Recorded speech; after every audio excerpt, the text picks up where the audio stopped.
सो दोस्तों, आज हम बात करने वाले हैं इंटेलेक्चुअल प्रॉपर्टी के बारे में कि ये क्या होती है, कितनी तरह की होती है। तो चलिए सबसे पहले शुरू करते हैं हम इंटेलेक्चुअल प्रॉपर्टी से। इंटेलेक्चुअल प्रॉपर्टी बेसिकली एक ह्यूमन ब्रेन की क्रिएशन होती है। जैसे कि कोई इन्वेंशन होगी, कोई लिटरेरी हो गया, कोई आर्टिस्टिक वर्क हो गया, कोई डिज़ाइन हो गया, किसी तरह का कोई सिंबल हो गया या कोई नेम हो गया। ठीक है, तो ये होती है इंटेलेक्चुअल प्रॉपर्टी। बेसिकली ये इंटेंजिबल होती है। इंटेंजिबल का मतलब होता है कि जिसको आप छू नहीं सकते हो, जिसको आप टच नहीं कर सकते हो।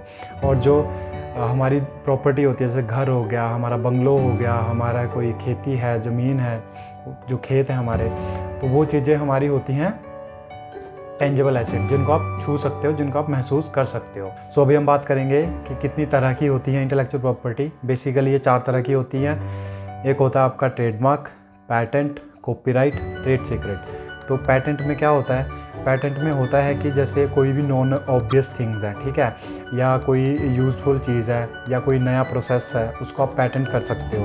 तो वो हो गया पैटेंट। जैसे कि आप अभी वैक्सीन की बात चल रही है कि वैक्सीन से पैटेंट हटाओ, तो वो क्या है? वो बात ये है कि जैसे एस्ट्राजेनिका है, ठीक है, उन्होंने वैक्सीन बनाई कोरोना की, तो उसमें क्या हुआ कि उन्होंने पैटेंट फाइल कर दिया कि उस वैक्सीन को कोई दूसरा बंदा नहीं बना सकता बिना उनकी परमिशन के। अगर उनको बनाना है तो उनको उनसे लाइसेंस लेना पड़ेगा, उनको पैसे देने पड़ेंगे उस चीज़ को बनाने के लिए, ठीक है, फिर ही वो उसको बना पाएंगे और बेच पाएंगे। तो वो हो गया पैटेंट।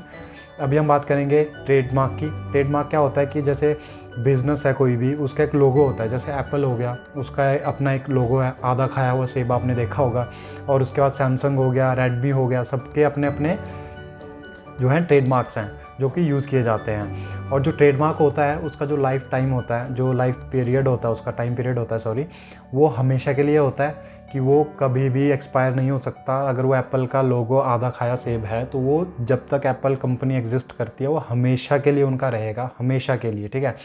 लेकिन जो पैटेंट होता है 20 साल के लिए ही दिया जाता है किसी कंपनी को, उसके बाद वो पब्लिक डोमेन में आ जाता है। चाहे कंपनी हो, चाहे बंदा हो, कि कोई भी, ठीक है, कोई पर्सन है, उस पर्सन का वो पेटेंट है तो उसको 20 साल के लिए दिया जाएगा। उसके बाद वो पब्लिक डोमेन में आ जाता है। उसके बाद उस टेक्निक का, उस टेक्नोलॉजी का फ़ायदा कोई भी उठा सकता है, कोई भी वो बना सकता है और बेच सकता है उसको, ठीक है। सो अभी हम बात करेंगे ट्रेड सीक्रेट के बारे में। ट्रेड सीक्रेट बेसिकली होता क्या है कि वो एक इम्पॉर्टेंट प्राइवेट इन्फॉर्मेशन होती है, ठीक है। किसी तरह का कोई फॉर्मूला हो सकता है या मार्केटिंग स्ट्रैटेजी हो सकती है किसी भी कंपनी की, वो उनका ट्रेड सीक्रेट है। मतलब बिजनेस करने का उनका वो एक सीक्रेट है जो जिसके बेस पे वो बिज़नेस कर रहे हैं, ठीक है, जिसके बेस पे उनका प्रोडक्ट बिक रहा है, जिसके बेस पे उनकी मतलब इनकम हो रही है, उनका बिज़नेस रन कर रहा है। तो जैसे कि कोका कोला हो गया।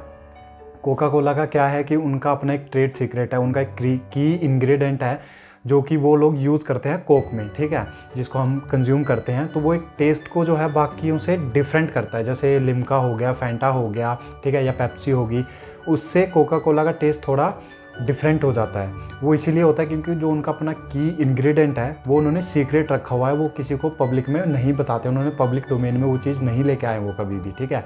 जैसे कोई मार्केटिंग स्ट्रैटेजी होगी किसी कंपनी की, तो वो भी एक ट्रेड सीक्रेट हो सकता है किसी कंपनी का, ठीक है।